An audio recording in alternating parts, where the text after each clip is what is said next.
What's up, guys? We have Dominic with us. Some of you who've been following me for a while know that about a year ago, I interviewed Dominic. Well, about 8 months ago, he was 90 days free of pornography. So this is just a 1 year follow-up. I think it's very important for guys to know that you don't just do 90-day challenges and then disappear. So Dominic has been active in our community, lots of exciting things happening in his life. Well, first of all, I just want to start off with Dominic. For those who are learning about you for the first time, why don't you just introduce yourself, how old you are, and what you're doing right now, like for a living or whether you're in school, who you are. Yeah, of course. So my name is Dominic Anderson. I'm 22 years old. I'm a full-time student athlete. My nickname is Blair, by the way, but we'll get to that later. All right. It's part of the whole thing. But yeah, so I've been struggling with this for about 5 to 6 years in total now. I took it seriously last year, back in April, and my life has changed ever since. So, making things happen. Okay, awesome. Full-time athlete, started taking this seriously in April, and you said you've struggled with it for about, what, 5 to 6 years? Yes, around that time, more or less, one of the two. But Okay, yeah, cool. It's been a ride. Yeah. All right.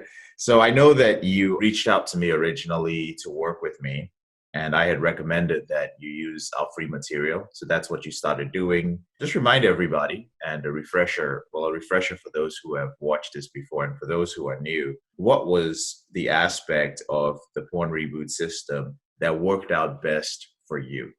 Yeah, so well, one of the things that needed to be established before that was just me believing that you were able to help me. And so, one day I was, because I've always had this trouble with inferiority and feeling like, everybody's like around me is better than me, for no apparent reason, right? And the funny part about that whole thing is that, I've been an athlete, a combat sports athlete my whole life. So you would think, quote unquote, that I'd be better than everybody else, parenthetically, right? For some reason, I always had this feeling of being less than everybody else around me. And I came across one of your videos that talks about, inferiority and what porn does to you. So I was like, man, this guy knows what he's talking about.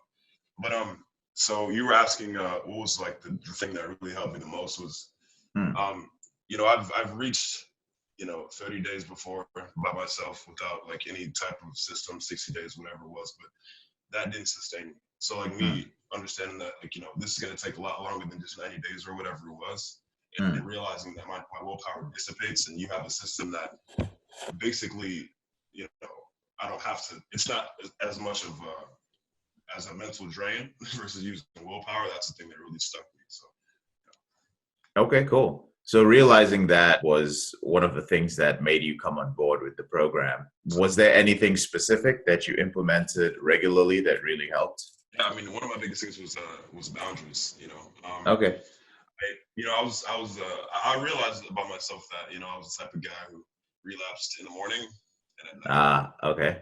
It wasn't, it wasn't in the afternoon. It wasn't at school or anything or in the bathroom, nothing like that. It was at night or in the morning. And, I had problems with Instagram and getting triggered and wondering how come I'm relapsing, 30 days, 45 days into whatever I'm doing.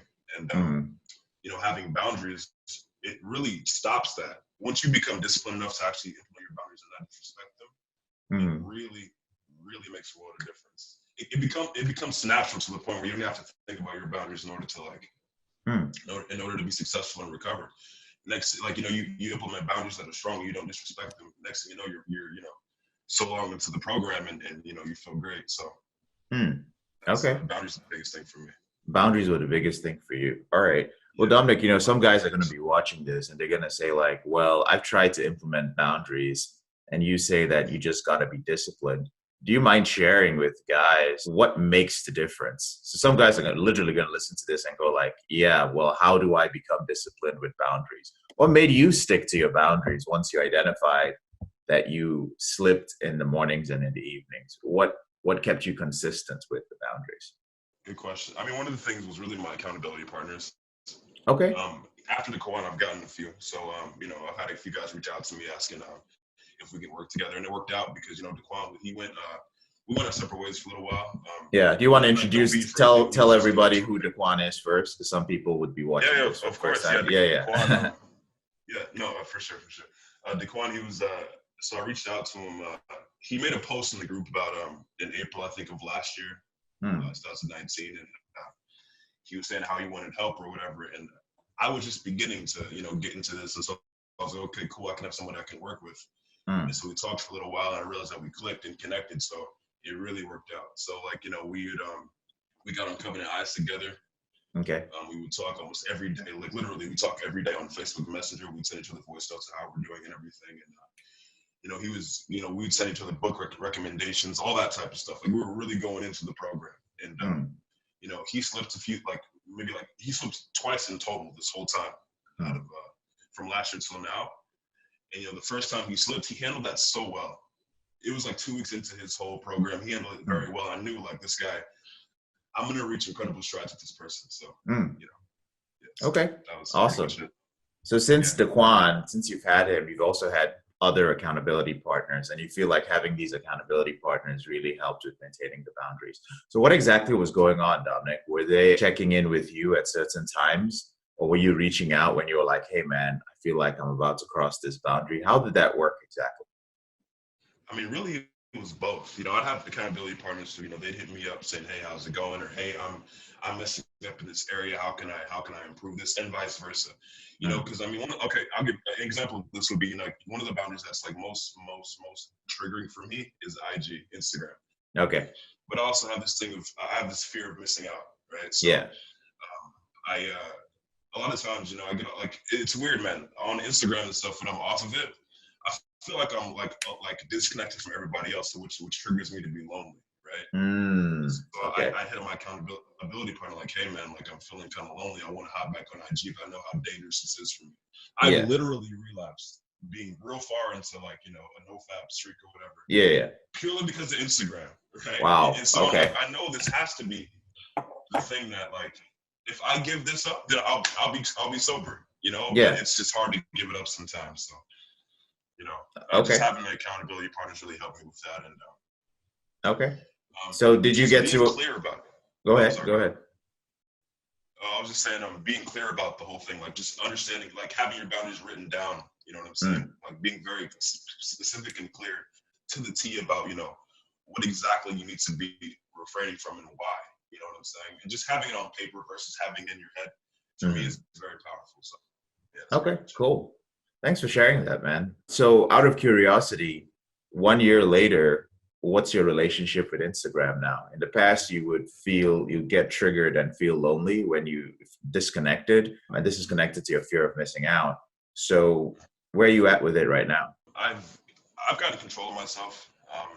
But I don't I used to spend hours on it. You know what I'm saying? Like I'd have lots of free time and spend hours on it and whatnot. Now I just have more control where I'll post a story here and there, maybe a picture, but I don't spend too much time on it. And I keep it. I still have boundaries with myself though. So like an example of this would be I don't go on women's pages. I don't click that explore button. Okay.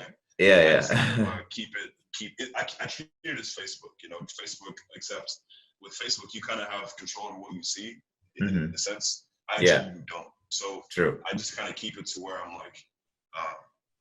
Not looking at women's pages and going across those boundaries. I don't even really follow women on Instagram, just as friends in general, so that helps out too. So I still have it, but I'm very cautious about it because I know how much it can affect. So. Got it. Okay. So you've got some boundaries within Instagram, like not following women's pages, and then you go in there to do something very specific when you go in there to post. Okay, that's good. So Dominic, what has been the impact of following the system on your goals over the past year? What are some of the things that have changed in your life for the better? You're talking about the implementation, right?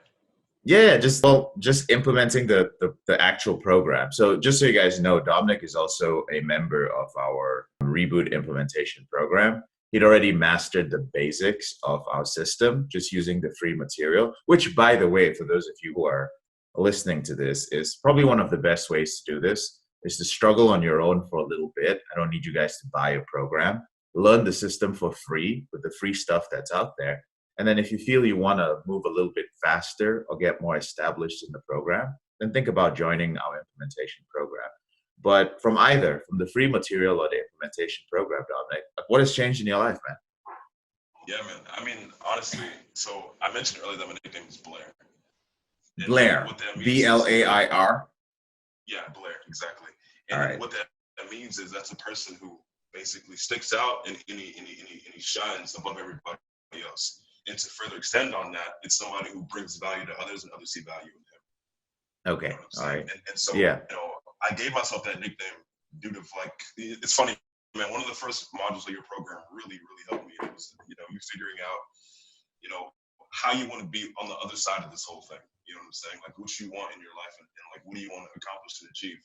Mm. And, I just like who I was before and who I'm becoming now are two totally different people. It's like night and day. If you would have had 2 sheets of paper and put the characteristics on each paper, you'd see they're totally different people. Yeah. And so I just what I did was in the very beginning of the program when I came across that module about you figuring out how you want to be and who you want to become on the other side of this addiction. Mm-hmm. I wrote down exactly who I wanted to become and gave myself a nickname. So now I'm always striving to become Blair. You see what I'm saying? Because really, at the end of the day, who you want to become is not going to be. You're not going to reach that person until you're on the other side of this addiction. Mm. So, that's like the main thing for me. Because like people use like things like women wanting cars and money and all that stuff, which is great. I don't knock them for that, but that's not really feasible for me. I need something that's within myself in order to like aside from everything else, like that stuff will come. You know what I'm saying? But I need to make sure that I'm the best I can possibly be, and so I'm striving to become a person. You know what I'm saying? Okay. And so that's like the most valuable part. That alone, that's in the very beginning of the program. You know what I'm saying? So. Okay. Awesome. So if I get this right, you created this persona for yourself for who you want to be. You didn't go out and look to anybody. You didn't look to anything. You're like, all right, who's the person I want to be? And this guy is Blair. That's your nickname now. And so this individual within you is he sets the standard for who you want to be. Dude, that's powerful, man. That's really powerful. I mean, don't get me wrong. Like I've looked at people, I look to others for inspiration and all that. But I really want to figure out how I want to be just in the period. You know what I'm saying? But of course, I look to other people for like guidance and all that. And like he's a good example. Let me follow some of his footsteps, that sort of thing. But in general, I'm looking inside of myself and I want to bring that out. So. Okay, excellent. So what would you say to somebody, well, in the group, before we even get to this, in the group, we've seen you post pictures of your wins. I think you're a purple belt in Brazilian Jiu-Jitsu and you're a wrestler. Can you tell us a little bit about what you do in terms of competition and athletically and how your reboot may have impacted that area of your life?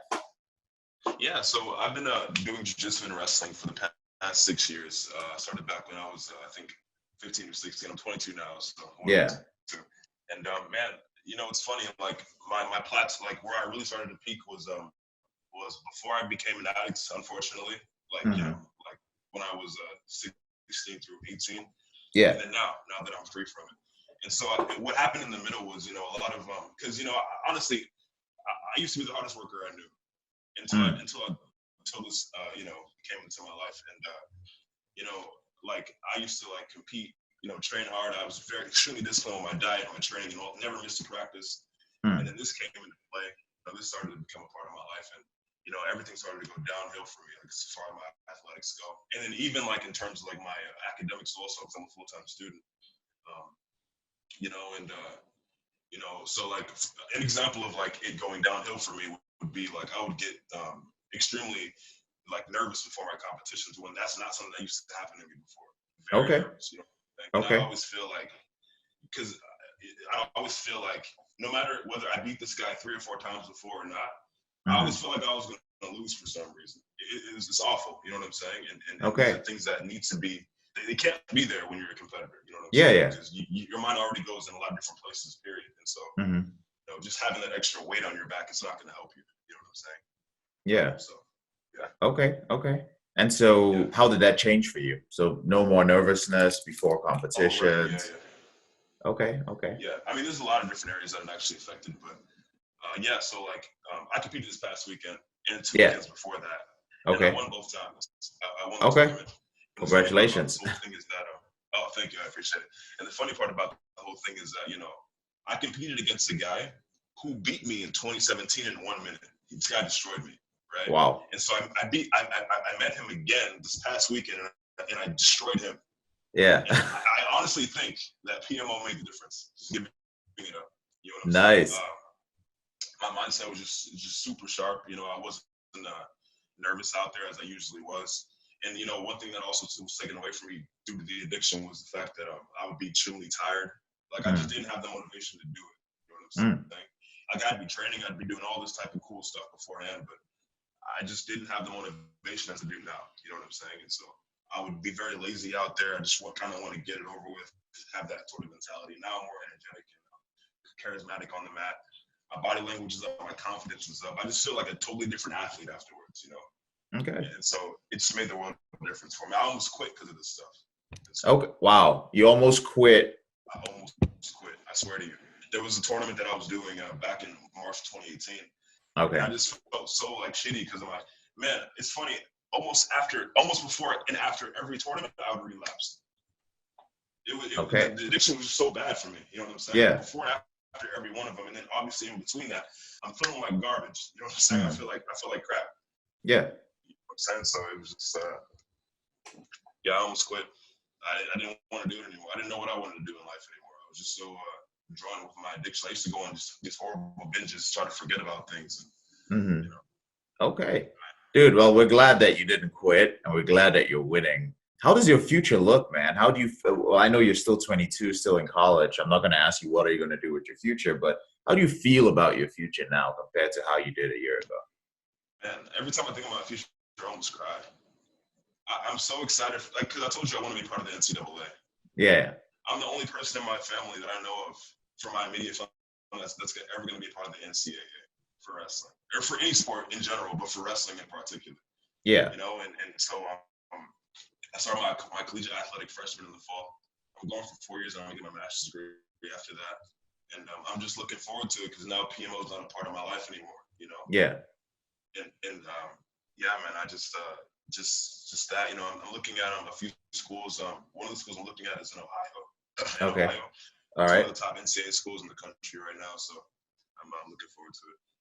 So that's exciting stuff, man. It's great to hear somebody have clarity about their future. That's a big goal, and we're going to be keeping up with you, man, to hear about your successes and see you hit these goals. Before we round up here, what are some just thoughts personally from Dominic to all the brothers who are going to be watching this, most of who are still struggling with their behavior with porn and masturbation? What do you have to say to them? What are some thoughts, just personal thoughts, and whatever you feel comes from your heart to share with them? I would say, you know, just when it comes to like the PornReboot system, or just any like quitting porn in general, I would say, you know, for most guys out there, a practical approach is the best approach. You know, like you hear of like the NoFap and the you know the sex anonymous or whatever it's Yeah, called. yeah. 12 Semen retention. Exactly, all that type of stuff. It's great for like short-term goals. Parenthetically, like a lot of guys, they reach those goals like 30 days, 45 days, whatever it is, but that's not going to sustain you. Yeah. And I would say just find something that's going to be, you'll be able to implement and be happy implementing until the reboot's over, which is, you know, a lot longer than 90 days or however long you're trying to reach. So, and just, you know, being cheap is expensive. You know, I would say, because I mean, obviously a lot of guys who are watching this video obviously have an issue with this whole thing. They've been struggling with it for years and they couldn't give it up on their own. Yeah. So what I would say is, you know, just, you know, I mean, you see the success stories, you see like the transformations that, you know, come about through, you know, using your system, using like what you've implemented, which I have no one to thank except for you, man. And you know, I just you know, make that commitment. You know what I'm saying? Make that investment in yourself. I mean, because really, what's gonna happen if you know? I mean, like let's say for example, a guy, you know, he wants to join the implementation, but he feels like it's cost too much money or whatever the situation may be. You know, like being cheap is very expensive. I mean, at the expense of your life, are you gonna not give up, you know, a few dollars for the rest of your life? I mean, it's already taken away from you 4 or 5, 6 years, 10 years, decades, whatever, however long it's taken away from you. Yeah. You want to get that time back. You know what I'm saying? I don't know. You know what I'm saying? Like, well, you've heard it from Dominic, guys. I really appreciate your time, man. And I would say this, those of you who are watching this video, if you go on YouTube and you go back about 8 months, or you just go to my YouTube channel and you search for Dominic, you're going to see my interview with him almost a year ago. And it's amazing to see the subtle changes, which I see. I'm not going to explain it to you guys. I'm going to let you guys watch it. And you see the changes in confidence. You see the certainty that Dominic has. I don't know if you've watched the old video recently, but there are so many little changes there. So it's really great to see. We're going to be following up with you, man, hopefully over the next year to see how you're doing. I wish you all the best. I know that you're going to become an NCAA athlete. I know that's going to happen, but just make sure you let us know, man, when that happens. Dominic is big in our group. If you're not a member of our Facebook group, brothers, join. All the people that I interview are real. These are people who you don't need to talk to me and ask me about Dominic. You can hit up Dominic yourself and ask him about his experience. He's a busy guy, but he'll get back to you when he has time. Oh, and also don't waste his time, because he's kind of like me. If you waste his time in the DMs, he's gonna block you. All right. These guys are hysterical sometimes. Yeah. It's all good. It's all good. So respect him when you slide into DMs. All right, Dominic, I appreciate it. Thank you so much. Have a great day, man. Thank you for having me.